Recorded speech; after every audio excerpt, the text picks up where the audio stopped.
Assalamualaikum warahmatullahi wabarakatuh. Kami dari kelompok 3 Agama Islam 2 akan mempresentasikan tentang konsep kependudukan dalam Islam. Sebelumnya perkenalkan, nama saya Isnadela Yasha dengan NIM akhir 011. Selanjutnya ada teman saya Erika Febi Rahma dengan NIM akhir 013. Selanjutnya ada Kahla Pramesti dengan NIM akhir 030. Selanjutnya ada Hilian Alivia dengan NIM akhir 033. Selanjutnya Nikita Melia Prita dengan NIM akhir 039. Dan yang terakhir Indah Purwitasari dengan NIM akhir 050. Baik, di sini saya akan menjelaskan bagaimana latar belakang dari kependudukan dalam Islam. Konsep kependudukan adalah orang yang bertempat tinggal di wilayah Indonesia selama 6 bulan atau lebih dan bertujuan untuk menetap. Kependudukan ini merupakan ihwal yang berkaitan dengan persebaran, mobilitas, kondisi kesejahteraan yang menyangkut politik, ekonomi, sosial budaya, agama, serta lingkungan penduduk tersebut. Nah, dalam Islam, kependudukan sendiri adalah isu yang sangat penting dan perlu diperhatikan. Islam sendiri mengajarkan beberapa prinsip yang penting terkait kependudukan. Kepentingan utama dari konsep kependudukan menurut Islam adalah untuk memastikan bahwa isu kependudukan ini dijalani dengan penuh tanggung jawab serta sesuai dengan ajaran Islam. Maka dari itu, dalam video ini kelompok kami akan membahas tentang bagaimana konsep kependudukan secara umum dan bagaimana konsep kependudukan secara Islam, serta apa saja aspek kependudukan dalam Islam. Rumusan masalah yang kelompok kami ambil diantaranya, yang pertama, bagaimana konsep kependudukan secara umum, yang kedua, bagaimana konsep kependudukan secara Islam, dan yang ketiga, apa saja aspek kependudukan dalam Islam, dan bagaimana pandangan Islam terhadapnya. Selanjutnya yakni tinjauan pustaka. Tinjauan pustaka yang pertama yakni konsep kependudukan secara umum. Pertumbuhan penduduk merupakan perubahan penduduk atau populasi yang dapat diukur baik secara kualitatif maupun kuantitatif. Perkembangan penduduk meliputi beberapa faktor, antara lain mortalitas, fertilitas, migrasi, dan lain sebagainya. Berbagai macam faktor seperti fertilitas, mortalitas, dan migrasi dapat berkontribusi menimbulkan dinamika penduduk. Dinamika penduduk sendiri merupakan suatu proses perubahan penduduk secara terus-menerus yang mempengaruhi kuantitas dari penduduk itu sendiri. Perubahan masyarakat itu pasti terjadi, baik bersifat konstan maupun fluktuatif. Pertumbuhan penduduk ini yang terjadi tentu akan mempengaruhi berbagai aspek kehidupan, apalagi jika dalam pertumbuhan penduduk ini tidak terkendali. Selanjutnya, ada konsep kependudukan secara Islam. Dalam konsep Islam, kependudukan merupakan salah satu aspek yang sangat diperhatikan, karena hal ini mencakup manusia yang pada dasarnya diturunkan ke bumi sebagai seorang khalifah atau pemimpin. Salah satu bukti bahwa masalah kependudukan dan segala aspeknya menjadi sebuah konsen dalam Islam, yakni dibahas berbagai macam hal tentang kehidupan manusia dalam kitab Al-Quran. Seperti yang sudah dijelaskan sebelumnya, sebenarnya Islam sudah mengatur berbagai macam hal tentang masalah kependudukan. Hal ini sesuai dengan kaidah fikihiyah yang berbunyi tasriful imama ala ra'iyah manuto bil maslahah, yakni tindakan pemimpin terhadap rakyat itu harus didasarkan atas pertimbangan kemaslahatan. Jadi dari kaidah ini kita dapat merumuskan berbagai macam kependudukan seperti pernikahan, perceraian, dan tentunya dalam mengonsep itu semua didasarkan oleh kemaslahatan rakyat. Baik, untuk selanjutnya saya akan menjelaskan terkait dengan pernikahan. Menurut Undang-Undang Republik Indonesia Nomor 1 Tahun 1974 Pasal 1 tentang pernikahan menyatakan bahwa pernikahan adalah ikatan lahir dan batin antara seorang pria dan juga seorang wanita sebagai suami istri dengan tujuan membentuk keluarga atau rumah tangga yang bahagia dan kekal berdasarkan ketuhanan yang Maha Esa. Nah, menurut Undang-Undang Republik Indonesia ini pernikahan itu tidak hanya bersatunya pria dan juga wanita secara lahir, namun juga secara batin. Nah, pernikahan di Indonesia itu juga mempunyai nilai yang luhur karena dilandasi oleh nilai ketuhanan pada proses pembentukannya. Kemudian menurut Bahtiar tahun 2004, yaitu definisi pernikahan adalah pintu bagi bertemunya dua hati dalam hubungan pergaulan hidup yang berlangsung dalam jangka waktu yang lama. Nah, yang di dalamnya ini terdapat berbagai hak dan kewajiban yang harus dilaksanakan oleh masing-masing pihak untuk mendapatkan namanya itu kehidupan yang layak, kemudian bahagia, harmonis, dan juga untuk mendapatkan keturunan. Nah, pernikahan itu merupakan ikatan yang kuat yang didasari oleh perasaan cinta yang sangat mendalam dari masing-masing pihak untuk hidup bergaul guna memelihara kelangsungan manusia di bumi.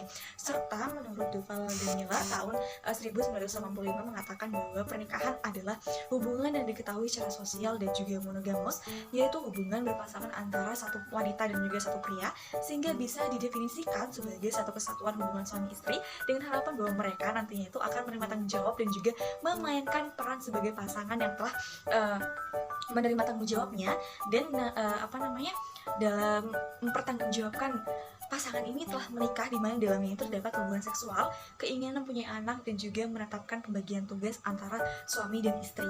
Baik, untuk selanjutnya adalah tujuan pernikahan dalam Islam. Nah, di dalam Islam ini terjadinya suatu pernikahan itu kan ditandai dengan adanya ijab dan qabul. Nah, ini memiliki beberapa tujuan. Yang pertama yaitu untuk melaksanakan perintah Allah Subhanahu wa taala. Itu sudah jelas sekali dalam Al-Qur'an dan juga Al-Hadis juga dijelaskan bahwa pernikahan itu antara laki-laki dan perempuan itu memang udah dituliskan gitu, seperti itu. Jadi kita nggak ada dalam istilah itu menolak hal itu, karena itu udah tertulis, jodoh kita seperti apa itu udah tertulis di situ. Maka pernikahan itu merupakan hal yang wajib untuk dikerjakan oleh umat muslim, oleh seorang laki-laki dan seorang perempuan. Kemudian yang kedua adalah melaksanakan sunnah Rasul. Seperti yang saya bilang barusan, bahwa selain juga melaksanakan perintah Allah, tujuan menikah adalah melaksanakan sunnah Rasul. Nah, dengan melaksanakan sunnah Rasul ini, maka seorang hamba dapat terhindar dari perbuatan zina. Tidak hanya itu, seorang yang menikah juga mendapatkan pahala karena sudah melaksanakan sunnah Rasul tersebut. Kemudian yang ketiga adalah mencegah dari perbuatan zina. Dan yang terakhir yaitu untuk membangun keluarga yang bahagia. Nah, tujuan utama menikah kan untuk pastinya ingin bahagia, seperti itu kan. Nah, proses lamaran dalam Islam itu sangat sederhana, yaitu seorang laki-laki mempelai laki-laki yang mendatangi seorang wali dari perempuan itu untuk mengajukan lamaran. Nah, jika udah diterima nih, tahap ketiga yaitu akad nikah. Nah, akad nikah ini merupakan tata cara yang paling penting dari sebuah tata cara pernikahan, karena dengan akad nikah ini akan terjadinya suatu resmi dan juga halal dari mempelai wanita dan juga mempelai pria. Selanjutnya yaitu perceraian. Yang pertama, pengertian perceraian. Perceraian menurut bahasa Indonesia berarti pisah dari kata dasar cerai. Lalu menurut istilah syara, perceraian merupakan sebuah sebutan untuk melepaskan ikatan pernikahan. Sedangkan dalam istilah fikih, perceraian dikenal dengan istilah talak atau furqah. Talak berarti membuka ikatan atau membatalkan perjanjian, sedangkan furqah berarti perceraian yang merupakan lawan kata dari berkumpul. Bila dalam suatu rumah tangga terjadi krisis yang tidak lagi dapat diatasi, maka dalam Islam memberikan jalan keluar berupa perceraian. Meskipun perceraian itu merupakan perbuatan yang halal, namun Allah Subhanahu wa taala sangat membenci perceraian tersebut. Rukun dan syarat perceraian. Menurut ulama Malikiyah, rukun talak ada 4, yaitu yang pertama, orang yang berkompeten menjatuhkan talak. Maksudnya, orang yang menjatuhkan talak itu adalah suami, wakilnya, kuasa hukumnya, ataupun wali jika ia masih kecil. Yang kedua, ada kesengajaan dalam menjatuhkan talak. Maksudnya, orang yang menjatuhkan talak itu secara sengaja membacakan lafal-lafal yang termasuk kategori lafal syar'i ataupun lafal kinayah yang jelas. Yang ketiga, wanita yang dihalalkan. Maksudnya, talak yang dijatuhkan itu mesti terhadap istri yang telah dimiliki melalui suatu pernikahan yang sah. Yang keempat, adanya lafal, baik syar'i atau gamblang atau terang maupun secara kinayah. Selanjutnya, menurut ulama Syafi'iyah dan Hanabilah, rukun talak tersebut ada 5, yaitu yang pertama, orang yang menjatuhkan talak. Orang yang menjatuhkan talak hendaklah seorang mukallafah. Oleh karena itu, talak anak kecil yang belum balik dan talak orang gila tidak mempunyai kekuatan hukum. Yang kedua, adanya lafal talak. Yang ketiga, adanya kesengajaan menjatuhkan talak. Maksudnya lafal talak itu disengaja diucapkan. Dan keempat, adanya wanita yang dihalalkan istri. Yang kelima, menguasai tersebut apabila seorang suami berkata kepada seorang wanita yang bukan istrinya, kamu wanita yang ditalak, maka talak tersebut dianggap tidak sah. Alasan perceraian menurut kitab Undang-Undang Hukum Perdata. Dalam pasal 209 KUHP disebutkan alasan-alasan perceraian. Yang pertama, zina. Zina berarti terjadinya hubungan seksual yang dilakukan oleh seorang yang telah menikah dengan orang lain yang bukan istri atau suaminya. Perjinahan itu sendiri harus dilakukan dengan keadaan kesadaran dan yang bersangkutan melakukan dengan bebas karena kemauan sendiri tanpa paksaan. Yang kedua, meninggalkan tempat tinggal bersama dengan sengaja.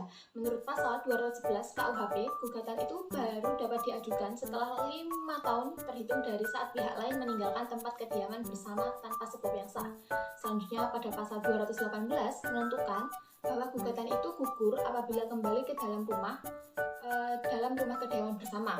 Yang ketiga, penghukuman dengan hukuman penjara 5 tahun atau hukuman yang lebih berat yang diucapkan setelah perkawinan. Pihak lain dapat mengajukan tuntutan untuk memutuskan perkawinan mereka, sebab tujuan dari perkawinan tidak lagi dapat berjalan sebagaimana diharapkan oleh masing-masing pihak yang harus hidup terpisah satu sama lain.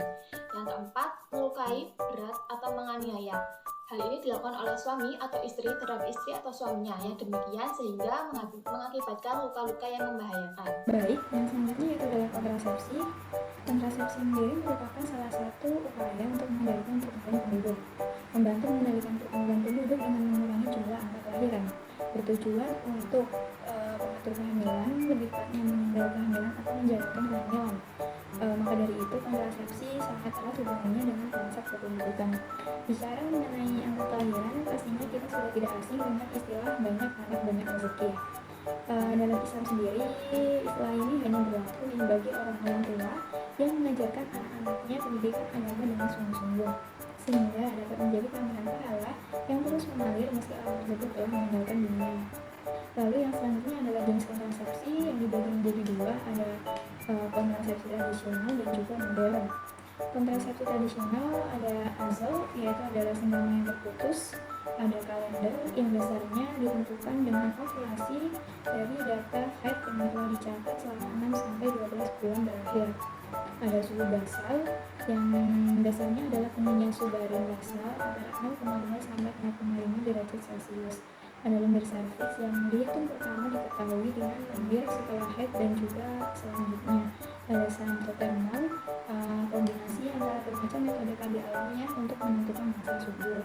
Yang selanjutnya itu kontrasepsi modern, ada kontrasepsi hormonal yang mengandung hormon estrogen atau progesteron ataupun gabungan dari keduanya. Ada suntik yang sesuai namanya pemakaiannya dengan menyuntikkan zat hormonal ke dalam tubuh. Lalu ada implan yang orang biasa menyebutnya dengan susu KB.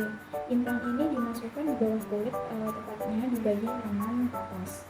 Lalu ada kontrasepsi dalam rahim yang dipakai di dalam rahim.